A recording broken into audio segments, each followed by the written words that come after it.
समस्या है या निजी स्कूल की समस्या है, उसको उन्होंने हम सबको बताया।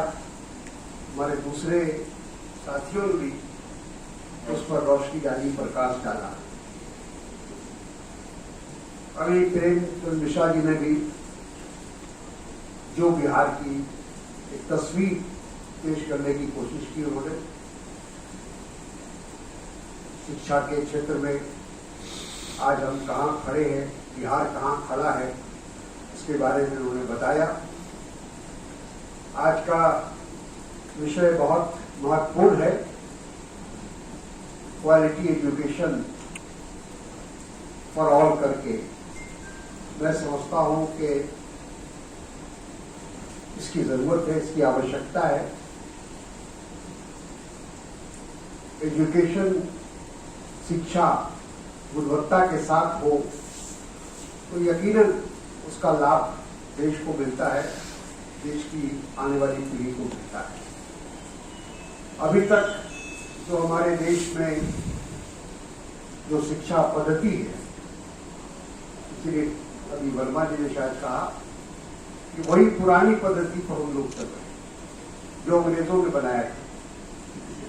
अंग्रेजों का मकसद कोई क्वालिटी एजुकेशन देने का नहीं था। उनका मकसद ये था कि ऐसे लोगों को तैयार किया जाए जो उनकी सरकार को या उनके शासन को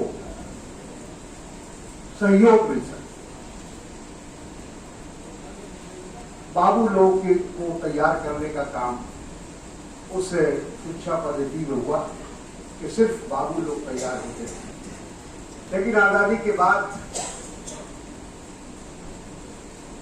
हम लोगों ने उस पर ध्यान दिया और हायर एजुकेशन, क्वालिटी एजुकेशन, इन चीजों पर बहुत हम लोगों ने अपने कोशिश की शुरुआत की, प्रयास शुरू हुआ और धीरे धीरे वो काफी हद तक हम लोग आगे बढ़े हैं। लेकिन ठीक कहा कि आज भी हम अगर दूसरे जो विकसित राज्य, विकसित देश है, उनसे अगर तुलना करें तो हमारा एजुकेशन आज भी हम बहुत पीछे हैं। तो वर्ल्ड क्लास एजुकेशन जिसको हम कह सकते हैं, आज भी हमारे यहाँ कोई ऐसा विश्वविद्यालय नहीं है जिसको वर्ल्ड क्लास यूनिवर्सिटी कहा जाए।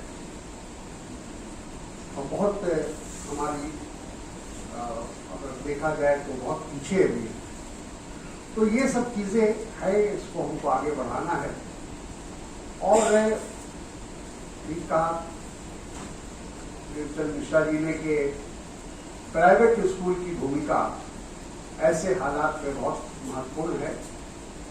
और ये भी सही है कि आज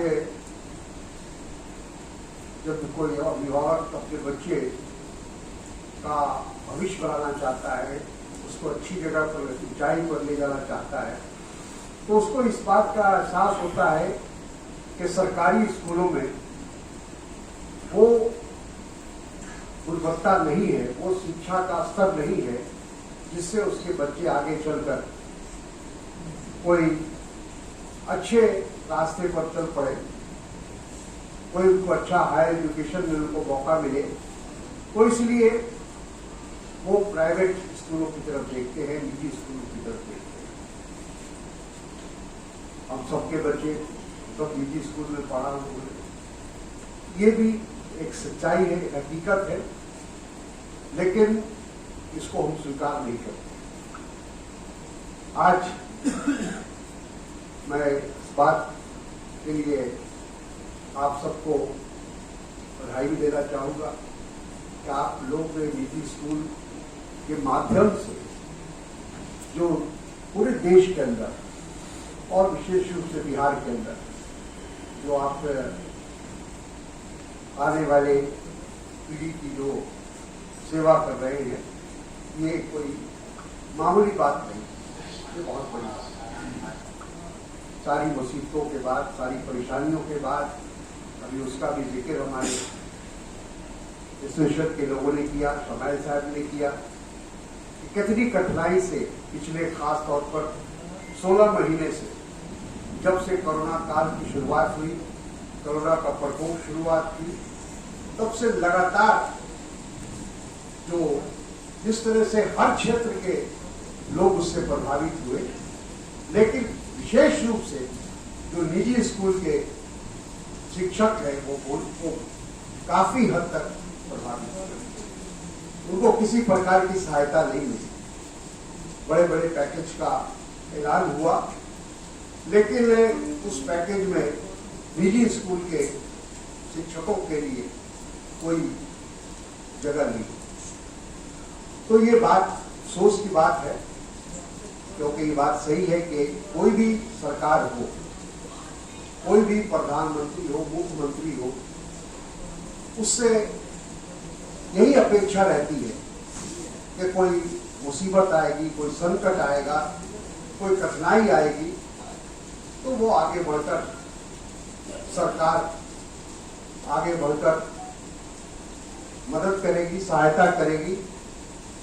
ऐसे मौके पर लोग इस तरह का सोचते हैं। लेकिन दुख की बात है, हमारे देश में इतना बड़ा जो प्राकृतिक प्रकोप भी कहा जाएगा कोरोना का, कुछ तो लोग मैं समझता हूं कि सिर्फ इसलिए उनकी जानें चली गई, उनकी मौत हो गई, क्योंकि उनको हम समय पर स्वास्थ्य सुविधा नहीं पहुंचा पाए। उनको ऑक्सीजन भी नहीं मिल पाया, वेंटिलेटर नहीं मिल पाया, दवाइयां नहीं मिल पाई। तो ये सारी चीजें हम अपने आप को बहुत विकसित राज्य कह रहे हैं, दावा कर रहे हैं, विश्व गुरु की बात कर रहे हैं, बनने की बात कर रहे हैं, और हम ये मामूली जो बुनियादी सुविधाएं हैं वो हम नहीं पहुंचा पाते। किसी भी देश के लिए हम समझते हैं कि शिक्षा और स्वास्थ्य ये मुख्य विषय है। अगर इस पर सरकार ध्यान नहीं दे और इस पर पूरी तरह से हमारा नियंत्रण नहीं होगा, तो हम समझते हैं कि आने वाले समय में जिस भारत के हम सपना देख रहे हैं, एक मजबूत और स्वावलंबी भारत का, शायद वो पूरा नहीं। इसलिए हम सबको उसके लिए प्रयास करना है, कोशिश करनी है। हमें ये देखना होगा हमारी क्या प्रायोरिटी होनी चाहिए, क्या प्राथमिकता होनी चाहिए। इस बात को हमको बहुत सोच समझ कर फैसला करना पड़ेगा। अभी आपने अखबारों में पढ़ा होगा कि दिल्ली के अंदर सेंट्रल विस्टा यानी दिल्ली का सुंदरीकरण करने की जो कोशिश हो रही है, जो उसके लिए एक नक्शा बनाया गया है, चित्र बनाया गया है, वो आज के समय जब आप बता रहे हैं कि हमारे टीचर भाई, टीचर साथी, उनके पास खाने के लिए पैसा नहीं, उनके बच्चे भूखे मर रहे हैं, लोग आत्महत्या करने पर मजबूर हैं।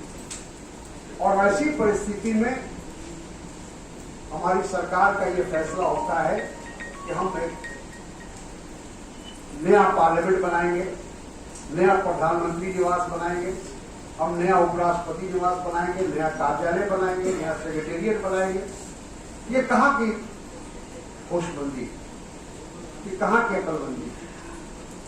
ये सोचने की बात है कि आज हमारी प्रायोरिटी ये होनी चाहिए कि जो भी लोग लाखों की तादाद में लोग बेरोजगार हो गए हैं, उनके पास 2 वक्त की रोटी नसीब नहीं हो रही है।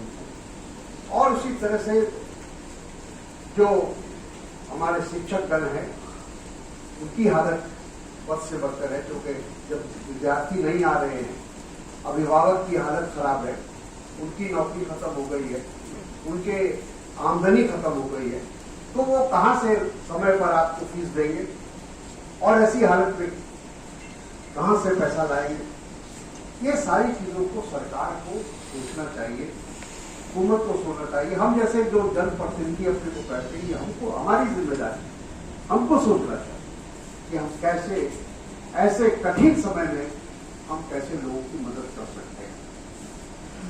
लेकिन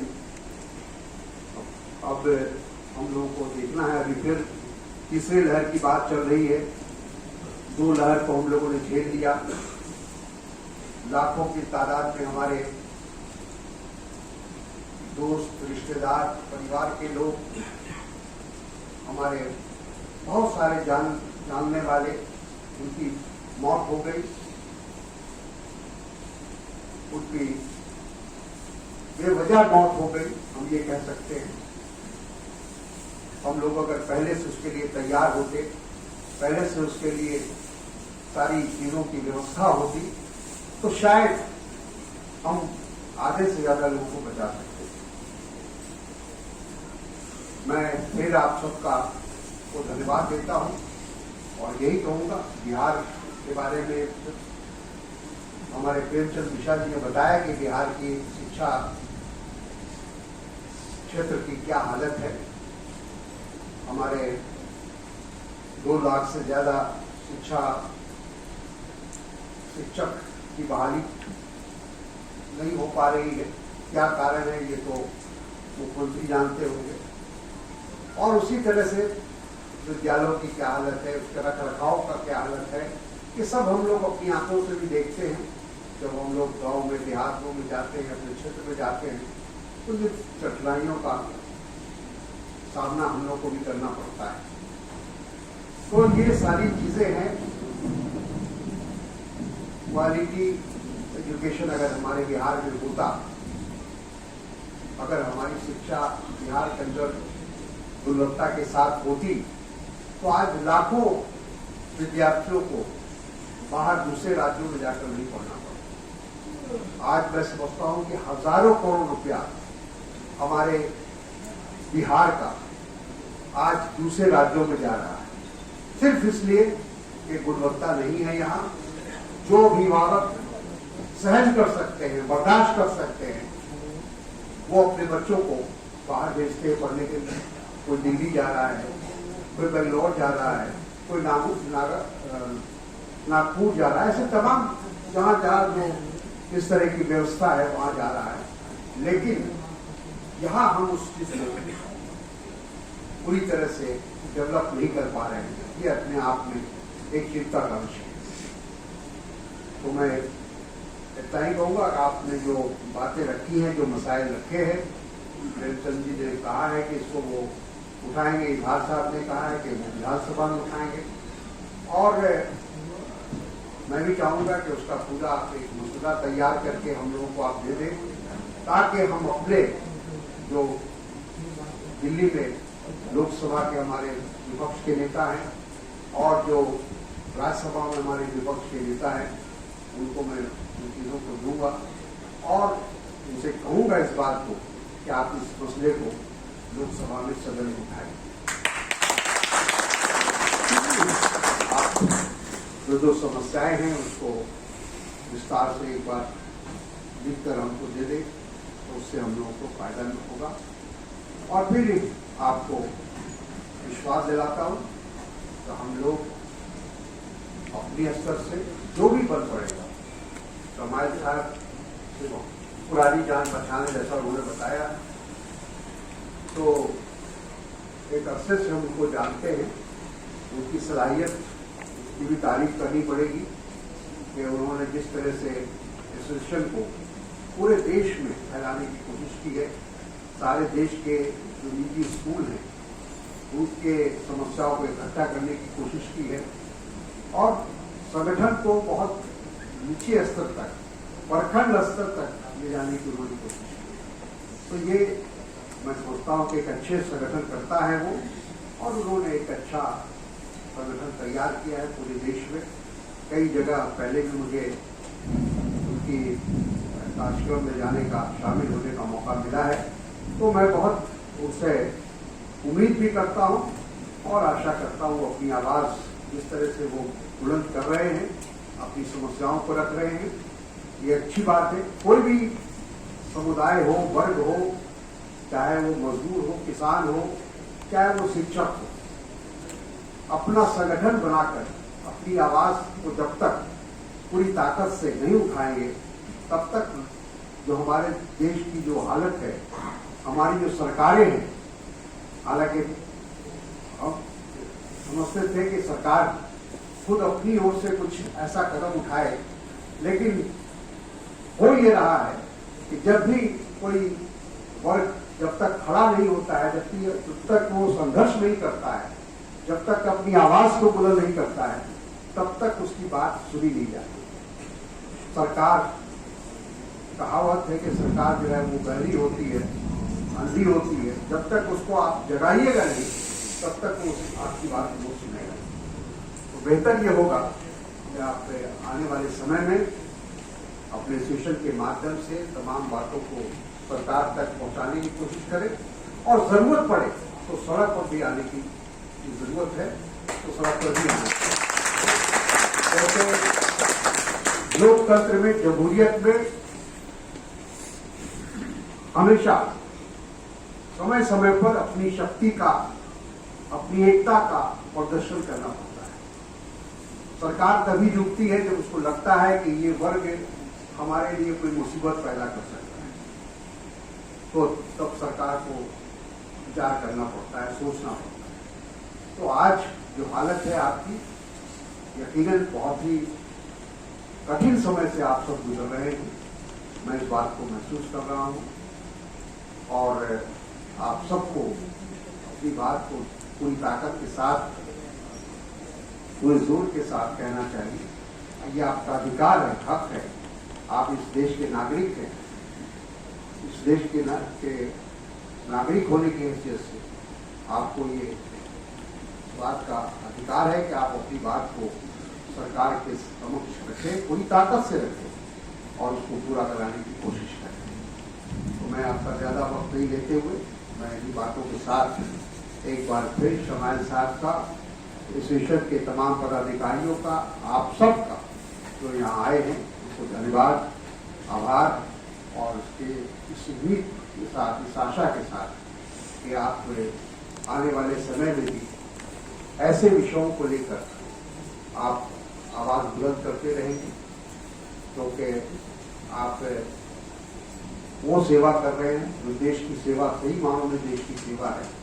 क्योंकि लोगों को शिक्षित करना, अपने आने वाली पीढ़ी को शिक्षित करना, ये बहुत बड़ा काम है, बहुत बड़ा योगदान है।